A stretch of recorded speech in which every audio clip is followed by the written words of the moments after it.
हाय, hello, नमस्कार. मी रंजना कोटकर स्वागत करते आपल्या एका नवीन ब्लॉगमध्ये. श्री स्वामी समर्थ सर्वांना. तर ही पहा, सकाळ सकाळची अशी सुंदर सकाळ आणि आमच्या घराभोवतालचा व्ह्यू बघा किती मस्त वाटतो. सगळीकडे हिरवेगार छानच असं सकाळी सकाळी. हे पहा, आपला सनराईज सूर्योदय होत आहे मस्तपैकी. खूप छान सुंदर असं नैसर्गिक रम्य वातावरण सकाळ सकाळचं खूपच भारी, मनाला भावणारं. एक 5-10 मिनिट मस्त असं वर गच्चीवर येऊन सगळीकडं पाहिलं तर मन प्रसन्न होऊन जातं आणि दिवस हा पूर्ण पॉझिटिव्हिटीने मस्त जातो. हे पहा, मस्त असे झाडे, फुलांचे, भाज्यांचे, फळांचे, पेरूचे, बदामाचे, मस्तच एकदम छान. हे पहा, मस्त लेकरं गच्चीवर. हे पार नवी उठून लगेच हाय म्हणत होती. भारीचे पहा, इकडे चंद्र पण आहे अजून आणि इकडून सूर्योदय पण होत आहे. इकडून चंद्र पण दिसत आहे, इकडून सूर्योदय पण होत आहे. किती मस्त दोन्ही पण पहा, मोमेंट किती भारी आहेत. खूपच छान, एकदम भारी.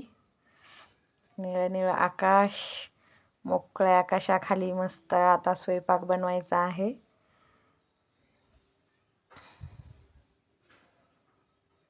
खूपच छान.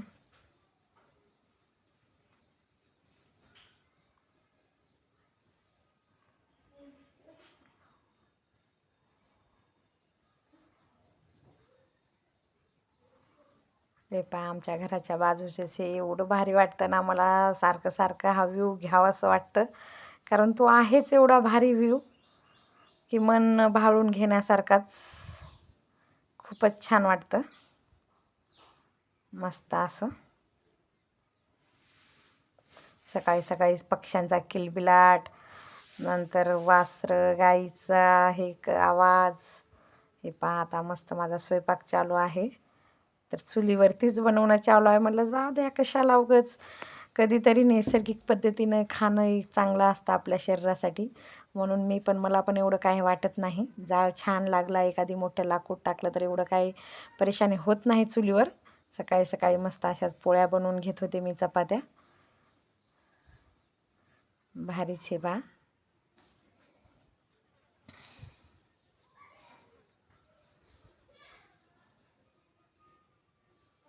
हे पहा, मस्त माझ्या मऊसूत लुसलुसीत चपात्या.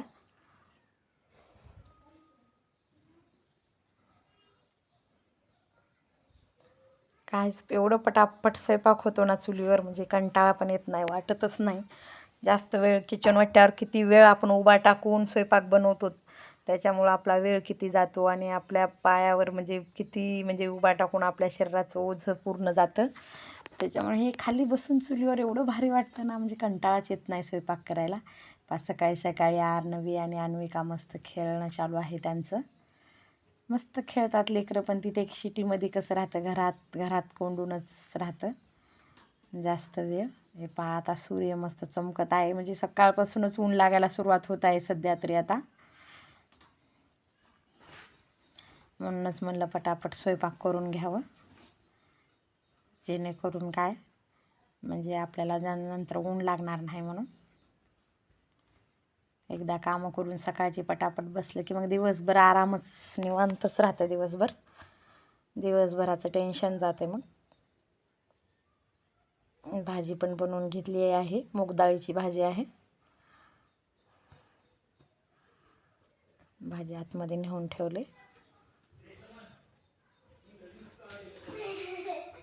ही बघा, अशा प्रकारे मूग डाळ बनवली आणि चपात्या.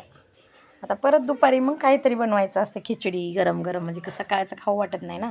हे सकाळचं फक्त सकाळच्यासाठीच असतं.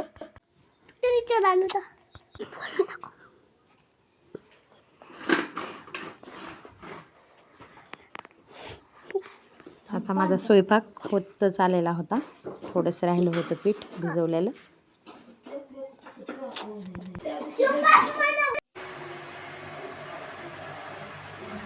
आता पूर्ण पटापट चपात्या बनवून घेते.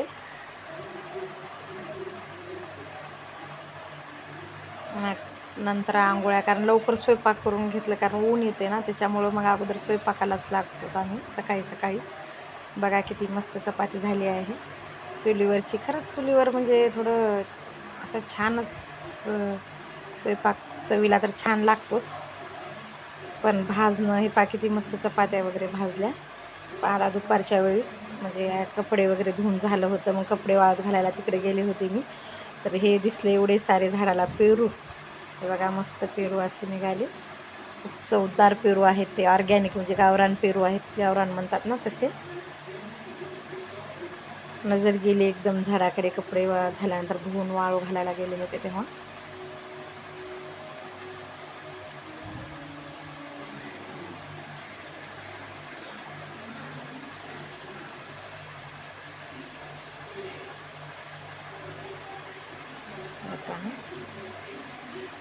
मस्त घराच्या शेजारी किती भारी झाडं आहेत, खूप छान वाटतं असं.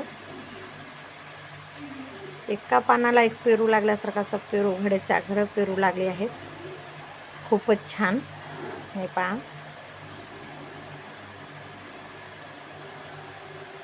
निसर्गाची किमया बघा ना किती भारी. म्हणजे आपण त्यांना फक्त पाणी दिलं झाडांना तर झाड ते उपकार ठेवून घेत नाहीत, लगेच म्हणजे परत करतात. किती मस्त. हे पहा, पेरू छोटे आहेत आता, थोडी म्हणजे त्यांना थोडंसं पाणी दिलं, उन्हाळा आहे तरी पण एवढे पेरू लागले. पेरूचे सीझन म्हणजे आत्ता नसते तरी पण ह्या झाडाला म्हणजे पेरू 2 वेळेस लागतात बघा. हे पहा, कढीपत्त्याचं झाड आहे. इकडे आंबाड्याची भाजी, उन्हाळ्यात म्हणतात ना आंबाड्याची भाजी खाल्लेलं चांगलं असते म्हणून. हे आंबाड्याची भाजी आहे आणि ते चवळीच्या शेंगाचा वेल आहे. एकदम छान निसर्गरम्य वातावरण वाटते आमच्या गावामध्ये, खूपच करमते आता इकडे. हे पहा, इकडे लगेच घराच्या मागं शेती आहे. हे पहा, ते आमची सावली बघत होती. वांग्याची झाडं पण आहेत. हे पहा, ते बैल पण आहेत, मस्त सावलीला आराम करत होते बैल. एकदम निसर्गरम्य वातावरण आहे,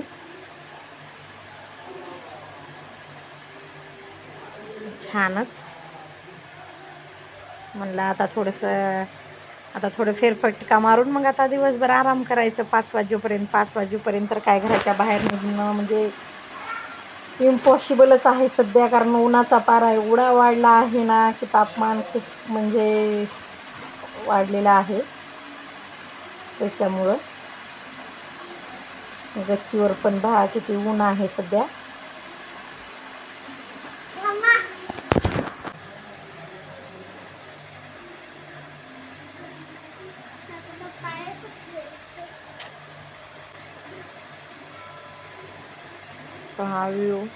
हा व्ह्यू आहे संध्याकाळचा.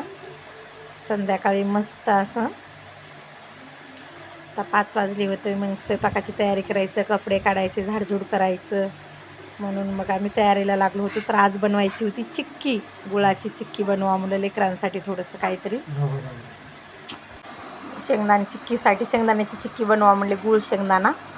तर शेंगदाणे भाजून घ्यायचं छानपैकी. चुलीवरच बनवत होते मी, कारण आता चुलच ही भारी आहे. पहा, चष्मा लावले म्हणलं थोडंसं धूर वगैरे, चष्मा लावून केलं तर धूर वगैरे लागत नाही म्हणून. थोडं वारं होतं ना संध्याकाळी, थोडंसं वारं सुटत आहे आता सध्या कधी कधी. पहा, मस्त असे रोस्ट करून घ्यायचं पीनट.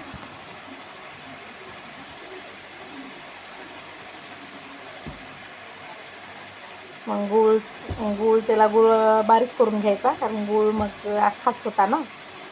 किसून बी घेतला तर चालतंय, पण काय गरज नाही बा. आमच्या सासूबाई शेंगोळ्या करायच्या, शेंगोळ्याच्या पीठ चुरत होत्या.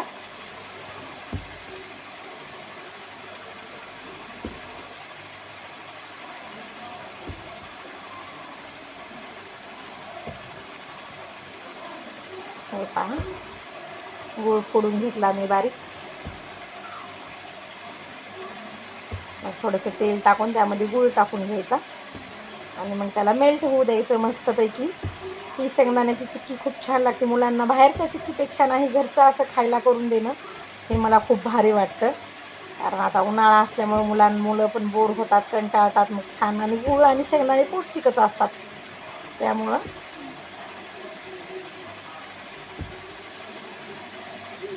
भारीच. त्याला मेल्ट होऊ द्यायचं आता.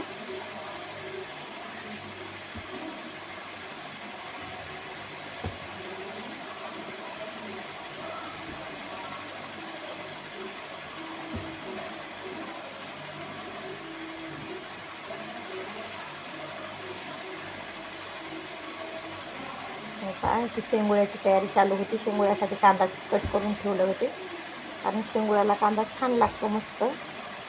शेंगुळे कोंडबळे आमच्याकडे शेंगुळे म्हणतात, तुमच्याकडे काय म्हणतात बघा, नक्की सांगा मला कमेंट करून. गुळ मेल्ट होत होता म्हणलं ते काढण्यासाठी मग थोडंसं हे करून घ्यावं, त्याला तेल लावून ऑइल करून घ्यावं म्हणलं, ऑइल ग्रीस करून घ्यावं म्हणलं परातीला. ताटामध्ये थोडंसं तेल टाकून मस्त त्याला, जेणेकरून ते आपली चिक्की चिकटणार नाही. तरी पण गुळाची चिक्की म्हणा तर चिकटतेच, त्याला काढावं लागतं आपल्याला उलटण्यानं, चमच्यानं वगैरे. त्याला मध्ये मध्ये हलवत राहायचं, कारण मग खाली गुळ लागतो आणि करपून जातो. मग एकदा करपल्यानंतर मग स्मेल खूप खराब येतो.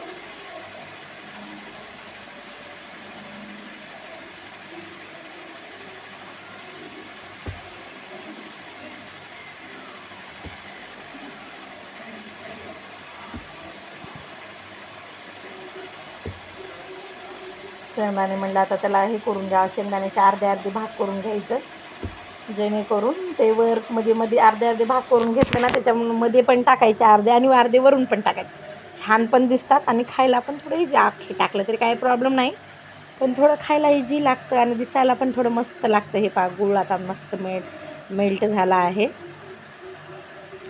त्यामध्ये अर्धे शेंगदाणे टाकून घेत आहे मी आणि अर्धे वरून मग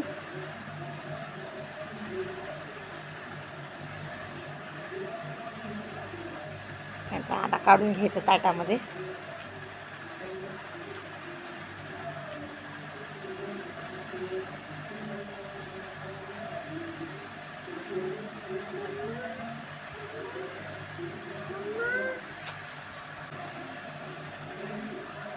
पूर्ण काढून घ्यायचं, कारण चिटकून बसलं ना ते जास्त वाया जातं. मग त्याला लवकरात लवकर गरम असेपर्यंतच उलटण्याचं साह्याने मी असं काढून घेतले.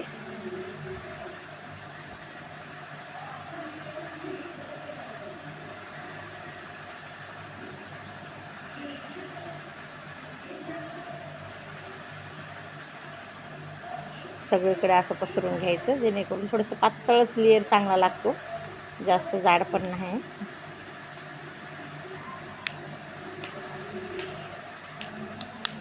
मस्तपैकी आपली गूळ आणि शेंगदाण्याची चिक्की तयार झाली आहे. कुणाला आवडते ते नक्की कमेंट करून सांगा. आणि तुम्ही कशा प्रकारे शेंगदाणा चिक्की बनवतात ते पण मला नक्की सांगा. वरून पण थोडे मॅरिनेशनसाठी शेंगदाणे ठेवले आहे मी, ते पण टाकून घ्यायचं आणि थोडंसं ह्याला आता 1 तासासाठी थोडं ते कडक होण्यासाठी ठेवून द्यायचं. हे पहा आता शेंगुळीची रेसिपी चालू आहे. ती पहा अन्विका तिकडे मला दे मम्मी थोडं, मला खूप आवडलं, मला दे मम्मी थोडं, मग खूप आवडलं म्हणून ती हे करतच होती. आणि आता हे बघा शेंगुळे करण्यासाठी एवढी मंडळी जमा झाले आहेत आमचे. शेंगुळीची रेसिपी चालू आहे मस्तपैकी. इकडे शेंगुळ्यासाठी मी ठेवला आहे आदन, त्यामध्ये टाकले आहे जिरे, लसूण. शेंगुळे पण एवढे छान लागतात. उन्हाळ्याचं कसं भाजी, चपाती भाजी, भाकरी भाजी, वरण भात तेच खाऊन कंटाळा आला असला तर मग असं काहीतरी वेगवेगळे करून पाहिल्यानंतर थोडं छानच वाटतं. बा असं बाहेर आमचं जुगाड चालू आहे चुलीसाठी सध्या, कारण सध्या गॅस भेटत नाही ना, गॅस संपला आहे, त्याच्यामुळे असंच जुगाड चालू आहे आमचं. गॅस संपलेला आहे आणि मला चुलीवर पण मग छानच वाटतं ना, त्याच्यामुळे मग मस्त रेसिपी चालू झाली आहे. हे पहा आमचं घराचा होम टूर मी नक्कीच देणार आहे.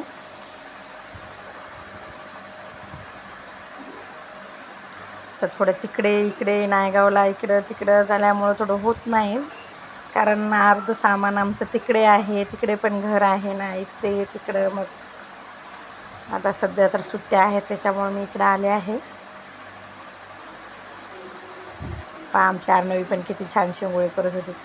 सगळे म्हणत होते माझं छान आहे का, माझं छान आहे का म्हणून आजीला विचारत होते तिच्या.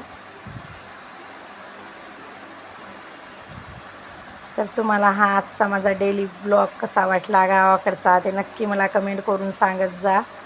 चॅनलला नवीन असाल तर प्लीज सबस्क्राईब करा. सबस्क्राईब करायला विसरू नका तुम्ही, कारण सबस्क्राईब करण्यासाठी काही पैसे लागत नाहीत ना. हे पहा चिक्की खाणं चालू आहे अनेकाचं. काहीतरी नवीन वेगळं केली की मग लेकरांना पण थोडंसं काहीतरी वेगळं केली मम्मीनं मग खायला इंटरेस्ट वाटतं त्यांना पण, आणि हेल्दी फूड त्यांच्या पोटात जातं. त्याच्यामुळं अशा नवीन नवीन हॅक्स, नवीन रेसिपी आपल्या मुलांसोबत बनवून त्यांना खाऊ घालणे, शेअर करणे ही कधीही चांगल्याचेच फायद्याचेच ठरते वाटतं. हे पाहता आता पाण्याला उकळी आली आहे मस्त, तर मी त्यामध्ये शेंगुळे टाकून घेत आहे. 1-1, 2-2, 4-4 जरी टाकले तर काही प्रॉब्लेम होत नाही.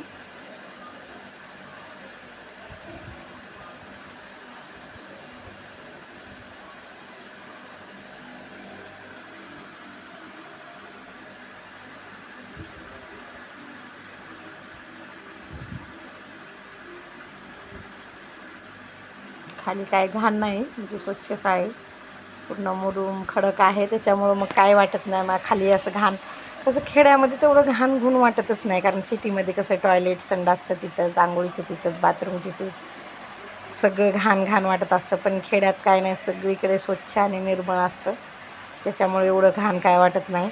पहा आता आमचे शेंगोळे कसे झालेत शिजून, आता पूर्ण शिजले आहेत मस्तपैकी. थोडंसं पाणीच ठेवलं मी, कारण ते पाणी प्यायला खूप छान वाटतं, छान लागतं ते पाणी पिण्यासाठी.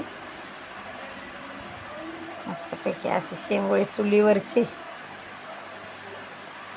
नैसर्गिक नॅचरली,